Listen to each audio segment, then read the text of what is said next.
یہ قرآن تو صرف تمام جہان والوں کے لیے نصیحت ہے۔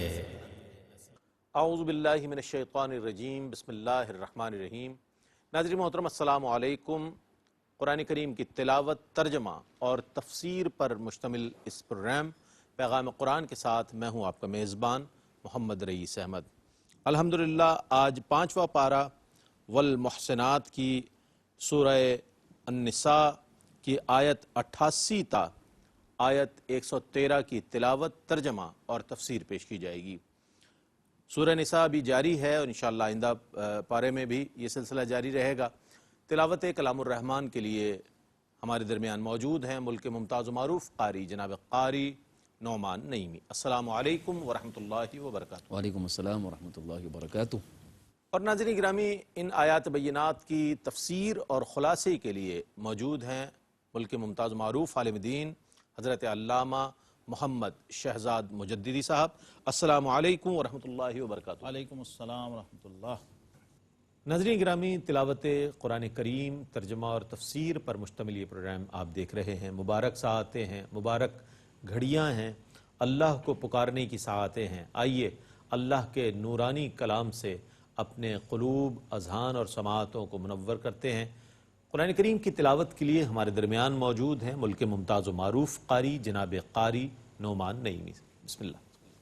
اعوذ باللہ من الشیطان الرجیم، بسم اللہ الرحمن الرحیم۔ فما لکم فی المنافقین فئتین واللہ ارکسہم بما کسبوا اتريدون أن تهدوا من أضل الله ومن يضلل الله فلن تجد له سبيلا۔ میں اللہ کی پناہ میں آتا ہوں شیطان مردود سے۔ اللہ ہی کے نام سے شروع کرتا ہوں جو نہایت رحم فرمانے والا، بہت مہربان ہے۔ تمہیں کیا ہو گیا کہ منافقوں کے متعلق تمہاری دو رائیں ہو گئیں، حالانکہ اللہ نے ان منافقوں کو ان کے کرتوتوں کی وجہ سے اوندھا کر دیا ہے۔ کیا تم چاہتے ہو کہ اس کو ہدایت پر چلاؤ جس میں اللہ نے گمراہی پیدا کر دی ہے، اور جس میں اللہ نے گمراہی کو پیدا کر دیا تم اس کے لیے ہدایت پر چلانے کا کوئی طریقہ نہیں پا سکو گے۔ وَدُّوا لَوْ تَكْفُرُونَ كَمَا كَفَرُوا فَتَكُونُونَ سَوَاءً فَلَا تَتَّخِذُوا مِنْهُمْ أَوْلِيَاءَ حَتَّى يُهَاجِرُوا فِي سَبِيلِ اللَّهِ فَإِن تَوَلَّوْا فَخُذُوهُمْ وَاقْتُلُوهُمْ حَيْثُ وَجَدتُّمُوهُمْ وَلَا تَتَّخِذُوا مِنْهُمْ وَلِيًّا وَلَا نَصِيرًا۔ وہ دل سے یہ چاہتے ہیں کہ تم بھی ان کی طرح کافر ہو جاؤ تاکہ تم سب برابر ہو جاؤ، لہٰذا تم ان کو دوست نہ بناؤ حتیٰ کہ وہ ہجرت کر کے اللہ کی راہ میں جہاد کے لیے نکلیں، پھر اگر وہ روگردانی کریں تو ان کو پکڑو اور ان کو جہاں پاؤ قتل کر دو، اور ان میں سے کسی کو نہ دوست بناؤ اور نہ مددگار۔ إِلَّا الَّذِينَ يَصِلُونَ إِلَىٰ قَوْمٍ بَيْنَكُمْ وَبَيْنَهُم مِّيثَاقٌ أَوْ جَاءُوكُمْ حَصِرَتْ صُدُورُهُمْ أَن يُقَاتِلُوكُمْ أَوْ يُقَاتِلُوا قَوْمَهُمْ وَلَوْ شَاءَ اللَّهُ لَسَلَّطَهُمْ عَلَيْكُمْ فَلَقَاتَلُوكُمْ فَإِنِ اعْتَزَلُوكُمْ فَلَمْ يُقَاتِلُوكُمْ وَأَلْقَوْا إِلَيْكُمُ السَّلَمَ فَمَا جَعَلَ اللَّهُ لَكُمْ عَلَيْهِمْ سَبِيلًا۔ ماں سوا اس کے کہ وہ اس قوم تک پہنچ جائیں جس قوم کے اور تمہارے درمیان معاہدہ ہو، یا وہ تمہارے پاس اس حال میں آئیں کہ تمہارے ساتھ لڑنے سے ان کے دل تنگ آ چکے ہوں، یا وہ اپنی قوم سے لڑیں، اور اگر اللہ چاہتا تو ضرور ان کو تم پر مسلط کر دیتا، پس بے شک وہ تم سے لڑتے، سو اگر وہ تم سے کنارہ کش ہو جائیں اور تم سے نہ لڑیں اور تمہارے پاس صلح کا پیغام پہنچائیں تو اللہ نے تمہارے لیے ان کے خلاف لڑنے کا کوئی طریقہ نہیں رکھا۔ ستجدون آخرين يريدون أن يأمنوكم ويأمنوا قومهم كلما ردوا إلى الفتنة أركسوا فيها فإن لم يعتزلوكم ويلقوا إليكم السلم ويكفوا أيديهم فخذوهم واقتلوهم حيث ثقفتموهم وَأُولَئِكُمْ جَعَلْنَا لَكُمْ عَلَيْهِمْ سُلْطَانًا مُبِينًا۔ ان قریب تم ایک اور قسم کے منافقوں کو پاؤ گے جو یہ چاہتے ہیں کہ تمہارے ساتھ بھی امن سے رہیں اور اپنی قوم سے بھی مامون رہیں، اور جب بھی ان کی قوم کی طرف سے فتنے کی آگ بھڑکائی جائے تو وہ اس میں کود پڑیں۔ پس اگر وہ تم سے الگ نہ ہوں اور تمہیں صلح کا پیغام نہ بھیجیں اور لڑائی سے اپنے ہاتھ نہ روکیں تو تم ان کو پکڑ لو اور ان کو جہاں پاؤ قتل کر دو۔ یہ وہ لوگ ہیں جن پر ہاتھ اٹھانے کے لیے ہم نے تمہیں کھلا اختیار دیا ہے۔ وما كان لمؤمن أن يقتل مؤمنا إلا خطأ ومن قتل مؤمنا خطأ فتحرير رقبة مؤمنة ودية مسلمة إلى أهله إلا أن يصدقوا فإن كان من قوم عدو لكم وهو مؤمن فتحرير رقبة مؤمنة وإن كان من قوم بينكم وبينهم ميثاق فدية مسلمة إلى أهله وتحرير رقبة مؤمنة فمن لم يجد فصيام شهرين متتابعين توبة من الله وَكَانَ اللَّهُ عَلِيمًا حَكِيمًا۔ اور کسی مومن کے لیے یہ جائز نہیں ہے کہ وہ کسی دوسرے مومن کو قتل کر دے ما سوا خطا کے، نادانستہ طور پر، اور جس نے کسی مسلمان کو خطان بلا قصد قتل کر دیا تو اس پر ایک مسلمان گردن، غلام یا باندی کو آزاد کرنا لازم ہے اور اس کے وارثوں کو دیت ادا کی جائے ما سوا اس کے کہ وہ معاف کر دیں۔ پھر اگر وہ مقتول اس قوم سے ہو جو تمہاری دشمن ہے اور وہ مقتول مسلمان ہو تو صرف ایک مسلمان گردن کا آزاد کرنا لازم ہے، اور اگر وہ مقتول اس قوم سے ہو جس کے ساتھ تمہارا معاہدہ ہے تو اس کے وارثوں کو دیت ادا کی جائے اور ایک مسلمان گردن کو آزاد کیا جائے۔ سو جو شخص غلام یا باندی کو نہ پائے تو وہ مسلسل 2 ماہ کے روزے رکھے، یہ اللہ کی طرف سے اس کی توبہ ہے اور اللہ بہت علم والا، بڑی حکمت والا ہے۔ ومن يقتل مؤمنا متعمدا فجزاؤه جهنم خالدا فيها وغضب الله عليه ولعنه وأعد له عذابا عظيما۔ اور جو شخص کسی مسلمان کو قصداً قتل کرے تو اس کی سزا دوزخ ہے جس میں وہ ہمیشہ رہے گا اور اس پر اللہ کا غضب ہوگا اور اللہ اس پر لعنت کرے گا اور اللہ نے اس کے لیے عذاب عظیم تیار کر رکھا ہے۔ يا أيها الذين آمنوا إذا ضربتم في سبيل الله فتبينوا ولا تقولوا لمن ألقى إليكم السلام لست مؤمنا تبتغون عرض الحياة الدنيا فعند الله مغانم كثيرة كذلك كنتم من قبل فمن الله عليكم فتبينوا إن الله كان بما تعملون خبيرا۔ اے ایمان والو، جب تم اللہ کی راہ میں جہاد کے لیے جاؤ تو خوب تحقیق کر لیا کرو، اور جو تم کو سلام کرے اس سے یہ نہ کہو کہ تو مسلمان نہیں ہے۔ تم دنیاوی زندگی کا سامان طلب کرتے ہو تو اللہ کے پاس بہت غنیمتیں ہیں، اس سے پہلے تم بھی اسی طرح تھے، پھر اللہ نے تم پر احسان فرمایا، سو تم خوب تحقیق کر لیا کرو، بے شک اللہ تعالی تمہارے سب کاموں کی خبر رکھنے والا ہے۔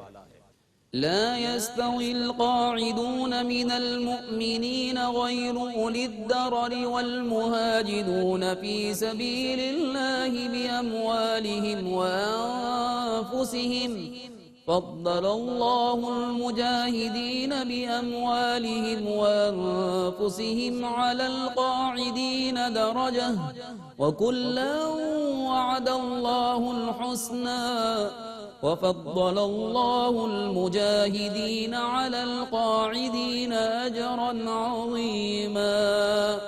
بلا عذر اور بلا ضرر جہاد سے بیٹھ رہنے والے مسلمان اور اللہ کی راہ میں اپنی جان اور مال سے کافروں کے خلاف جہاد کرنے والے برابر نہیں ہیں۔ اپنی جان اور مال سے جہاد کرنے والے مجاہدوں کو اللہ نے بیٹھنے والوں پر درجے میں فضیلت دی ہے، اور سب سے اللہ نے اچھی عاقبت کا وعدہ کیا ہے، اور اللہ نے مجاہدوں کو بیٹھنے والوں پر اجر عظیم کی فضیلت دی ہے۔ درجات منه ومغفرة ورحمة وكان الله غفورا رحيما۔ اللہ کی طرف سے درجات ہیں اور بخشش اور رحمت، اور اللہ بہت بخشنے والا، بے حد رحم فرمانے والا ہے۔ إن الذين توفاهم الملائكة ظالمي أنفسهم قالوا فيم كنتم قالوا كنا مستضعفين في الأرض قالوا ألم تكن أرض الله واسعة فتهاجروا فيها فأولئك مأواهم جهنم وساءت مصيرا۔ بے شک فرشتے جن لوگوں کی روحیں اس حال میں قبض کرتے ہیں کہ وہ اپنی جانوں پر ظلم کرنے والے تھے، فرشتے کہتے ہیں کہ تم کس حال میں تھے؟ وہ کہتے ہیں کہ ہم زمین میں کمزور تھے۔ وہ فرشتے کہتے ہیں کہ کیا اللہ کی زمین وسیع نہ تھی کہ تم اس میں ہجرت کر لیتے؟ یہ وہ لوگ ہیں جن کا ٹھکانہ دوزخ ہے، اور وہ کیسا برا ٹھکانہ ہے۔ إلا المستضعفين من الرجال والنساء والولدان لا يستطيعون حيلة ولا يهتدون سبيلا۔ مگر جو واقعی کمزور ہوں، مردوں، عورتوں اور بچوں میں سے جو کسی خفیہ تدبیر پر قدرت نہ رکھتے ہوں اور نہ راستہ جانتے ہوں، فأولئك عسى الله أن يعفو عنهم وكان الله عفوا غفورا۔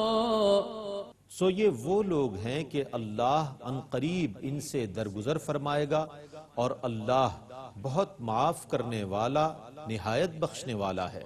ومن يهاجر في سبيل الله يجد في الأرض مراغما كثيرا وسعة ومن يخرج من بيته مهاجرا إلى الله ورسوله ثم يدركه الموت فقد وقع أجره على الله وكان الله غفورا رحيما۔ اور جو اللہ کی راہ میں ہجرت کرے گا وہ زمین میں بہت جگہ اور وسعت پائے گا، اور جو اپنے گھر سے اللہ اور اس کے رسول کی طرف ہجرت کرتا ہوا نکلے پھر اس کو موت پالے تو بے شک اس کا اجر اللہ کے ذمہ کرم پر ثابت ہو گیا اور اللہ بہت بخشنے والا نہایت رحم فرمانے والا ہے۔ وَإِذَا ضَرَبْتُمْ فِي الْأَرْضِ فَلَيْسَ عَلَيْكُمْ جُنَاحٌ أَن تَقْصُرُوا مِنَ الصَّلَاةِ إِنْ خِفْتُمْ أَن يَفْتِنَكُمُ الَّذِينَ كَفَرُوا إِنَّ الْكَافِرِينَ كَانُوا لَكُمْ عَدُوًّا مُبِينًا۔ اور جب تم زمین میں سفر کرو تو اس میں کوئی مضائقہ نہیں ہے کہ تم نماز میں قصر کر لو، اگر تم کو یہ خدشہ ہو کہ کافر تم پر حملہ کریں گے، بے شک کافر تمہارے کھلے ہوئے دشمن ہیں۔ وَإِذَا كُنْتَ فِيهِمْ فَأَقَمْتَ لَهُمُ الصَّلَاةَ فَلْتَقُمْ طَائِفَةٌ مِّنْهُمْ مَعَكَ وَلْيَأْخُذُوا أَسْلِحَتَهُمْ فَإِذَا سَجَدُوا فَلْيَكُونُوا مِنْ وَرَائِكُمْ وَلْتَأْتِ طَائِفَةٌ أُخْرَى لَمْ يُصَلُّوا فَلْيُصَلُّوا مَعَكَ وَلْيَأْخُذُوا حِذْرَهُمْ وَأَسْلِحَتَهُمْ وَدَّ الَّذِينَ كَفَرُوا لَوْ تَغْفُلُونَ عَنْ أَسْلِحَتِكُمْ وَأَمْتِعَتِكُمْ فَيَمِيلُونَ عَلَيْكُمْ مَيْلَةً وَاحِدَةً وَلَا جُنَاحَ عَلَيْكُمْ إِن كَانَ بِكُمْ أَذًى مِّن مَّطَرٍ أَوْ كُنتُم مَّرْضَىٰ أَن تَضَعُوا أَسْلِحَتَكُمْ وَخُذُوا حِذْرَكُمْ إِنَّ اللَّهَ أَعَدَّ لِلْكَافِرِينَ عَذَابًا مُّهِينًا۔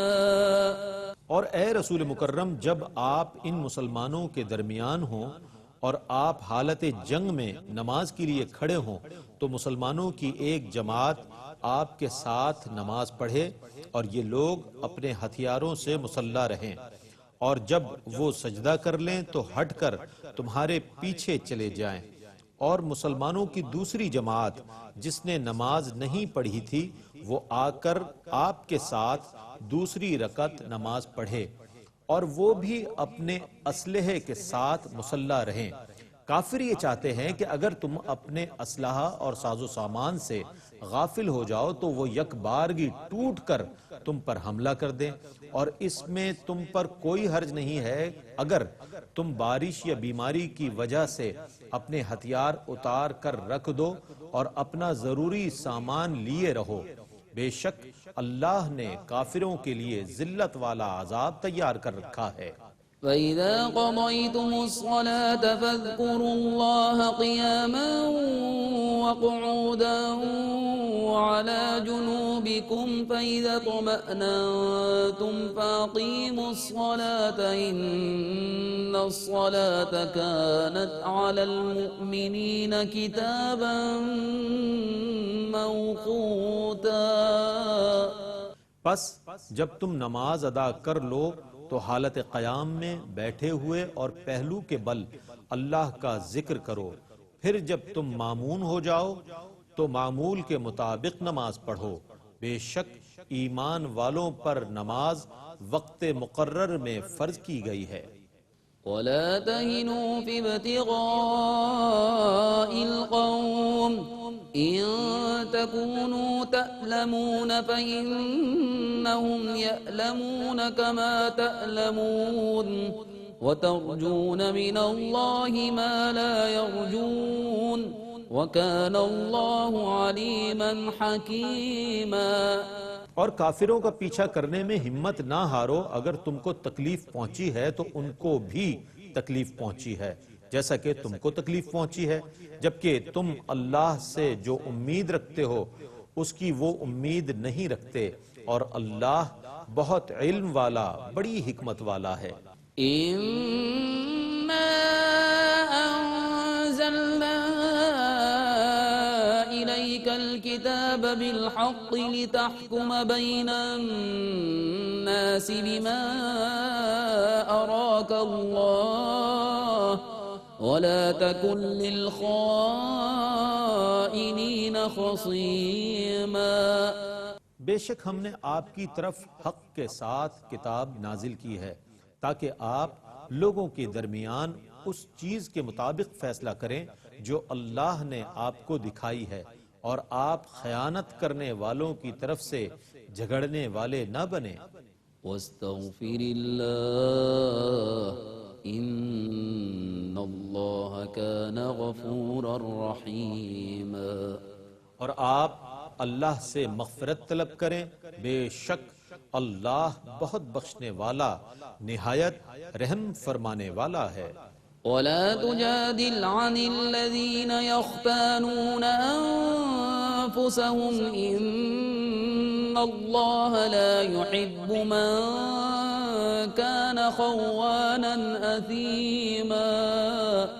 اور آپ ان لوگوں کی طرف سے نہ جھگڑیں جو اپنے نفسوں سے خیانت کرنے والے ہیں. بے شک اللہ ہر اس شخص کو پسند نہیں کرتا جو بہت بددیانت گناہگار ہو. يستخفون من الناس ولا يستخفون من الله وهو معهم إذ يبيتون ما لا يرضى من القول وكان الله بما يعملون محيطا. یہ لوگ انسانوں سے اپنے کام چھپاتے ہیں اور اللہ سے نہیں چھپا سکتے، حالانکہ وہ ان کے ساتھ ہوتا ہے جب وہ رات کو ایسی بات کے متعلق مشورہ کرتے ہیں جو بات اللہ کو پسند نہیں ہے، اور اللہ ان کے تمام کاموں کو محیط ہے. ها أنتم هؤلاء جادلتم عنهم في الحياة الدنيا فمن يجادل الله عنهم يوم القيامة أم من يكون عليهم وكيلا. ہاں تم وہ لوگ ہو جنہوں نے ان مجرموں کی طرف سے دنیا میں تو جھگڑا کر لیا، تو قیامت کے دن ان کی طرف سے کون اللہ کے ساتھ جھگڑا کرے گا یا کون ان کا حمایتی ہوگا؟ ومن يعمل سوءا أو يظلم نفسه ثم يستغفر الله يجد الله غفورا رحيما. اور جو شخص کوئی برا کام کرے یا اپنی جان پر ظلم کرے پھر اللہ سے مغفرت طلب کرے تو وہ اللہ کو بہت بخشنے والا نہایت مہربان پائے گا. ومن يكسب إثما فإنما يكسبه على نفسه وكان الله عليما حكيما. اور جو شخص کوئی گناہ کرتا ہے تو اس کا وبال اسی شخص پر ہوگا، اور اللہ بہت جاننے والا بڑی حکمت والا ہے. ومن يكسب خطيئة أو إثما ثم يرم به بريئا فقد احتمل بهتانا وإثما مبينا. اور جو شخص کوئی خطا یا گناہ کرے پھر اس کی تہمت کسی بے گناہ پر لگا دے تو بے شک اس نے بہتان باندھا اور کھلے ہوئے گناہ کا ارتکاب کیا. ولولا فضل الله عليك ورحمته لهمت طائفة منهم أن يضلوك وما يضلون إلا أنفسهم وما يضرونك من شيء وأنزل الله عليك الكتاب والحكمة وعلمك ما لم تكن تعلم وكان فضل الله عليك عظيما. اور اے رسول مکرم، اگر آپ پر اللہ کا فضل اور اس کی رحمت نہ ہوتی تو ان منافقین کی ایک جماعت ضرور آپ کو گمراہ کرنے کا قصد کر لیتی، اور وہ صرف اپنے آپ کو گمراہ کر رہے ہیں، اور وہ آپ کو کوئی ضرر نہیں پہنچا سکیں گے، اور اللہ نے آپ پر کتاب اور حکمت نازل کی ہے، اور آپ کو ان تمام چیزوں کا علم عطا فرما دیا ہے جن کو آپ پہلے نہیں جانتے تھے، اور اللہ کا آپ پر فضل عظیم ہے۔ ماشاءاللہ ناظرین، تلاوت کلام الرحمن اور ترجمہ آپ نے سماعت فرمایا۔ سعادت کی ان گھڑیوں میں، سعادت کے ان لمحات میں آپ کا اور ہمارا ساتھ ہے الحمدللہ۔ ان برکتوں کو مزید بڑھانے کے لیے ہم تفسیر اور خلاصے کی جانب بڑھتے ہیں۔ میں ملتمس ہوں علامہ محمد شہزاد مجددی صاحب کی خدمت میں کہ تفسیر فرمائیں۔ بسم اللہ الرحمن الرحیم، الحمدللہ رب العالمین، والصلاة والسلام علی اشرف الانبیاء والمرسلین وعلی آلہ وصحبہ اجمعین۔ ناظرین محترم، سورہ النساء 5واں پارہ اور نصف سے آگے ہم تیسرے ربع کا تفسیری مطالعہ کرنے کی سعادت حاصل کریں گے۔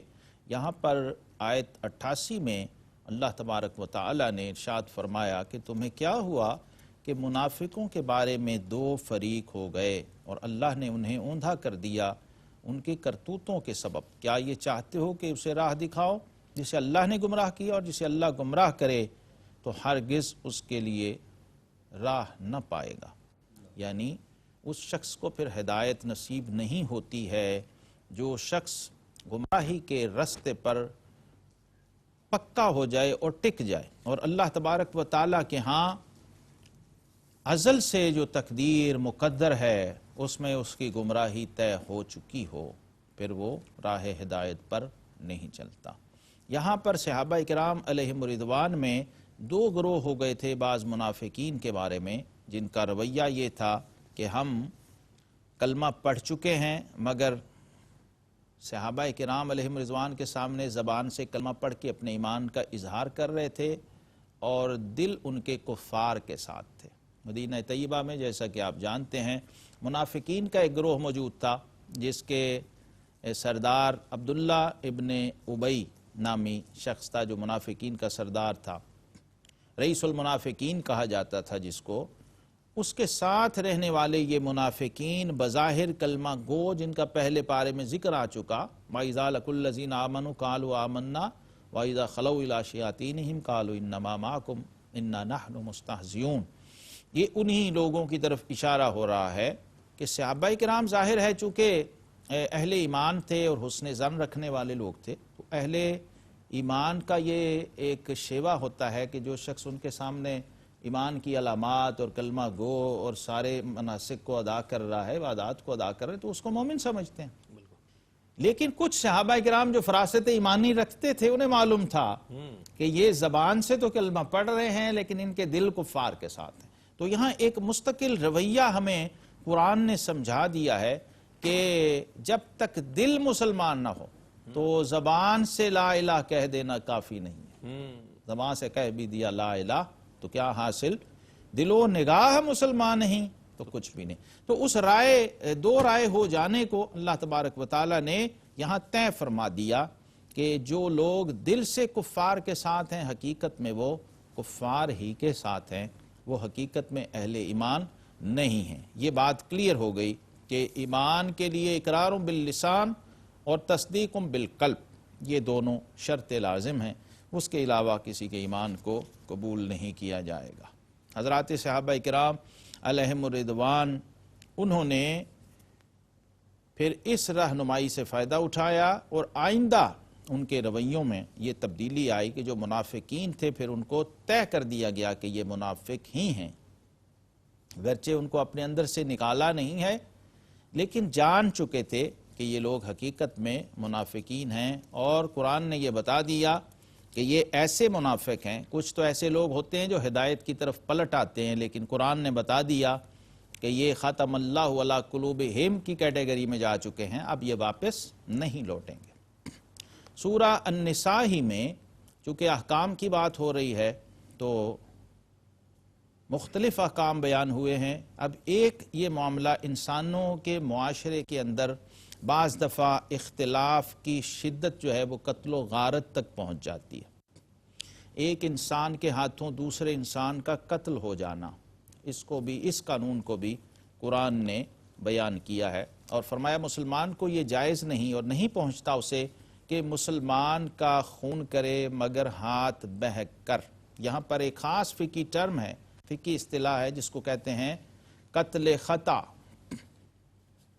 خطاً کسی سے قتل ہو جانا۔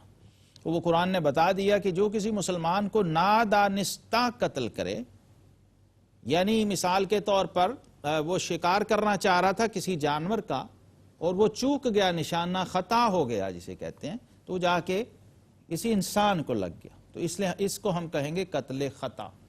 یہ جرم کی نوعیت اور سزا اس کی اور ہے، اور اس کے برعکس قتل عمد ہے، دانستہ جانتے بوجھتے ہوئے کسی کو ناحق قتل کر دینا، اس کا بھی آگے حکم آ رہا ہے۔ قتل عمد کی سزا جو ہے وہ بھی قرآن نے بیان کی، وَمَن يَقْتُلْ مُؤْمِنًا مُتَعَمِّدًا فَجَزَاؤُهُ جَهَنَّمُ خَالِدًا فِيهَا وَغَضِبَ اللَّهُ عَلَيْهِ وَلَعْنَهُ وَعَدَّ لَهُ عَذَابًا عَظِيمًا۔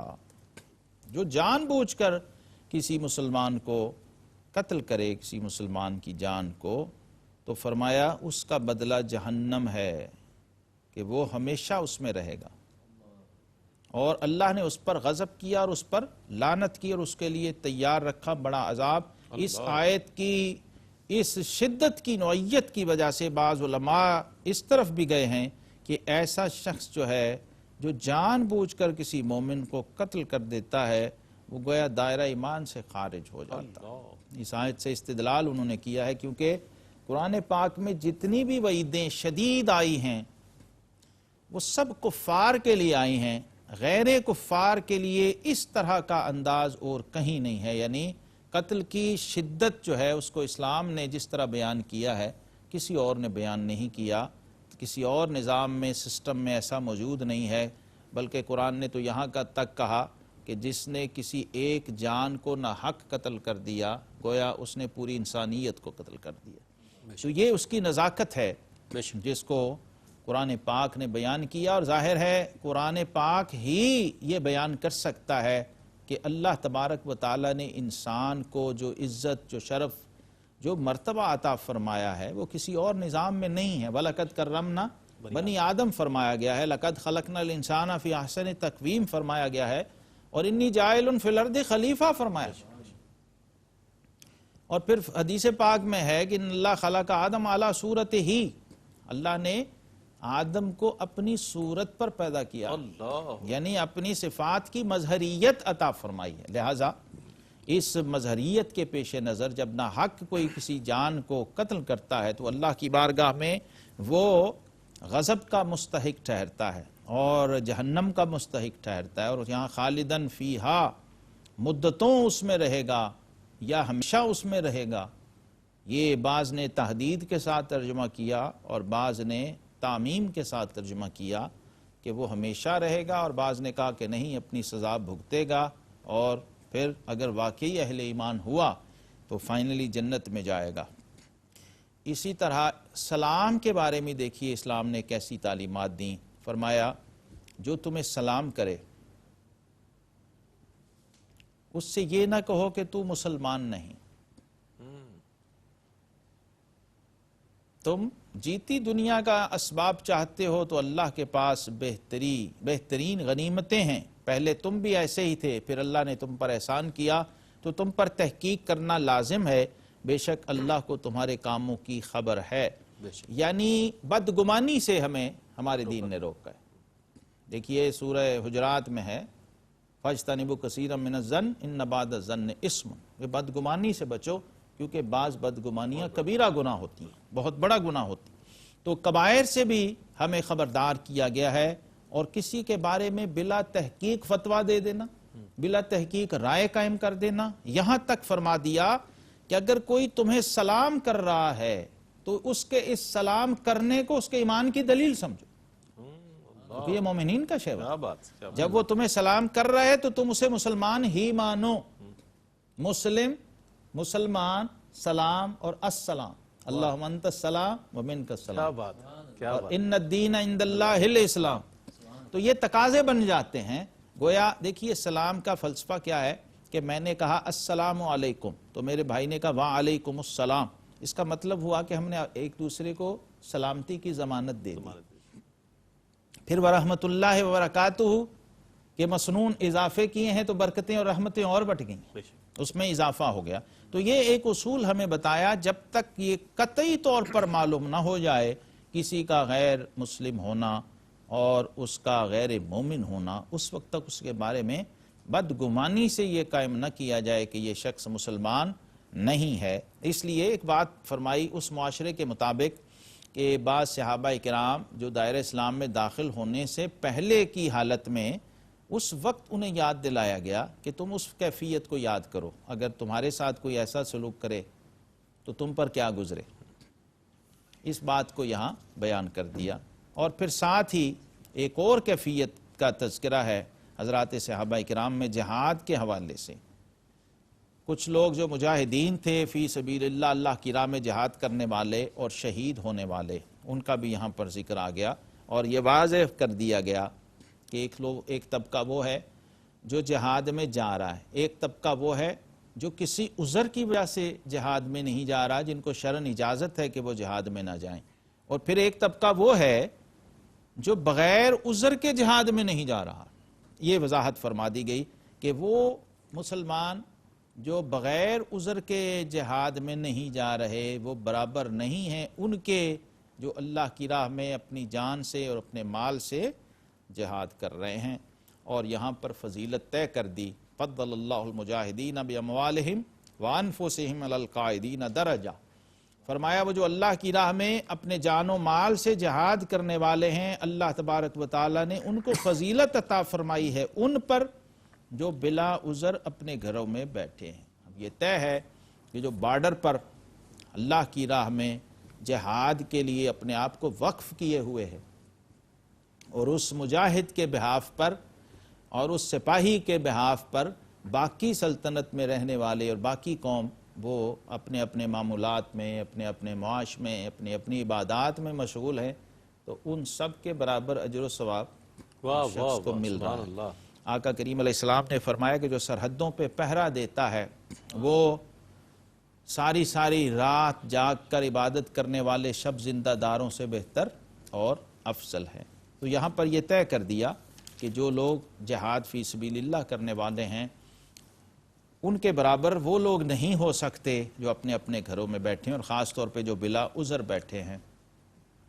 جب ہجرت ہوئی مکہ سے مدینہ تو کچھ لوگوں نے یہ مشہور جملہ کہا, یہ ارض اللہ واسعہ, قالوا الم تکن ارض اللہ واسعہ فتہاجروا فیہا فاولئک مأواہم جہنم وساعت مصیرا الا المستضعفین من الرجال والنساء. فرمایا کچھ ایسے لوگ بھی ہیں جب ہجرت فرض ہو گئی تو انہوں نے ہجرت نہیں کی اور مکہ ہی میں بیٹھے رہے, حالانکہ اس وقت ہجرت لازم تھی, سوائے ان لوگوں کے جو کمزور ہیں, جو ضعیف ہیں, اور عورتیں ہیں یا مرد ہیں یا چھوٹے بچے ہیں جن کے بس میں نہیں ہے کہ وہ جہاد کر سکے, نہ ان کے پاس کوئی ایسا رستہ ہے. تو فرمایا ایسوں کے لیے تو اللہ تبارک و تعالی نے رخصت عنایت فرمائی اور انہیں معافی عطا فرمائی, اور پھر ساتھ ہی ساتھ ان کے برعکس جہاد ہجرت فی سبیل اللہ کرنے والوں کی فضیلت بھی بیان فرما دی. آقا کریم علیہ السلام نے مہاجرین اور قرآن پاک نے ان مہاجرین کو جنہوں نے اللہ کی راہ میں اپنے گھر بار چھوڑے ہیں اور قربانی دی ہے اسلام کے لیے, بہت سراہا گیا ہے, اور السابقون الاولون من المہاجرین والانصار کہہ کے ان کی شان و عظمت کا تعین کر دیا گیا. یہاں پر یہ بتا دیا کہ جو اللہ کی راہ میں جہاد کرنے والے ہیں ان کی فضیلت اور ان کی شان کیا ہے, اور انہوں نے جو قربانیاں دیں, اپنے گھر بار چھوڑے ہیں, اللہ رسول کے لیے نکلے ہیں. فرمایا اگر راستے میں بھی انہیں موت آ جائے تو اس کا ثواب اللہ کے ذمہ ہے, اگر وہ منزل پہ نہ بھی پہنچیں تو بھی ان کو پورا پورا اجر ملے گا, اور وہ مہاجرین فی سبیل اللہ ہی شمار ہوں گے. اسی سورہ النساء کے اندر یہ معروف آیت کریمہ بھی ہے جس میں ذکر کا حکم ہے کہ جب تم نماز پڑھ چکو تو اللہ کی یاد کرو کھڑے اور بیٹھے اور کروٹوں پر لیٹے, پھر جب مطمئن ہو جاؤ تو حسب دستور نماز قائم کرو, بے شک نماز مسلمانوں پر وقت مقررہ پر فرض ہے. دو باتیں ہیں, ایک تو یہ کہ خود نماز بھی ذکر ہی کے لیے قائم کی گئی لیکن ذکر کی ایسی اہمیت ہے کہ فرمایا کھڑے بیٹھے لیٹے کروٹوں کے بل اپنے رب کو یاد کرو، کیونکہ ذکر کثیر کا مستقل ہمیں حکم ہے۔ ایک تو یہ کام کہ ذکر سے نماز سے پہلے بھی غافل نہیں ہونا، نماز کے دوران بھی غافل نہیں ہونا، اور نماز کے بعد بھی غافل نہیں ہونا۔ واہ واہ واہ، کیونکہ آقا کریم علیہ السلام نے فرمایا ذاکر جو ہے یہ زندہ کی طرح ہے اور غافل مردہ کی طرح، اوئے ہوئے، گویا ذکر حیات ہے اور غفلت موت ہے۔ اور ساتھ ہی ساتھ ہمیں یہ بتا دیا کہ بے شک نماز اپنے مقررہ اوقات پر ہی فرض کی گئی ہے۔ اس آیت سے استدلال کرتے ہوئے ائمہ احناف فرماتے ہیں کہ سفر میں بھی اگر کوئی شخص ہو تو اس کے لیے جمع الصلاتین درست نہیں ہے، کیونکہ اس میں یہ شرط نہیں پائی جاتی۔ نماز کی ادائیگی میں نماز کی شرائط میں سے ایک بنیادی شرط ہے وقت کا پایا جانا۔ جب تک وقت نہیں پایا جائے گا اس وقت تک نماز نہیں ہوگی۔ اسی لیے اس آیت کریمہ کے تحت ہمارے ائمہ احناف اس کی اجازت نہیں دیتے ہیں۔ جب آپ سفر میں ہوں تو نماز کو اس کے وقت ہی پر ادا کرنا لازم ہے، یعنی آغاز سے لے کر اختتام تک کے کسی بھی وقت میں آپ اس فرض نماز کو ادا کر سکتے ہیں۔ وآخر دعوانا ان الحمدللہ رب العالمین۔ جزاک اللہ۔ ناظرین محترم، 5واں پارہ جاری ہے اور اپنے اختتام کی طرف بڑھ رہا ہے، اور سورہ نساء کی آیت نمبر 88 تا آیت نمبر 113 کی تلاوت، ترجمہ اور ایمان افروز خلاصہ اور تفسیر پیش کی گئی۔ اللہ تعالیٰ سے دعا ہے کہ اللہ تعالیٰ ہمیں قرآن کریم پڑھنے کی توفیق عطا فرمائے، اس کے احکامات کے مطابق زندگی گزارنے کی توفیق عطا فرمائے۔ اسی پیغام کے ساتھ اپنے میزبان محمد رئیس احمد کو اجازت دیجیے۔ اللہ حافظ۔ إن هو إلا ذكر للعالمين۔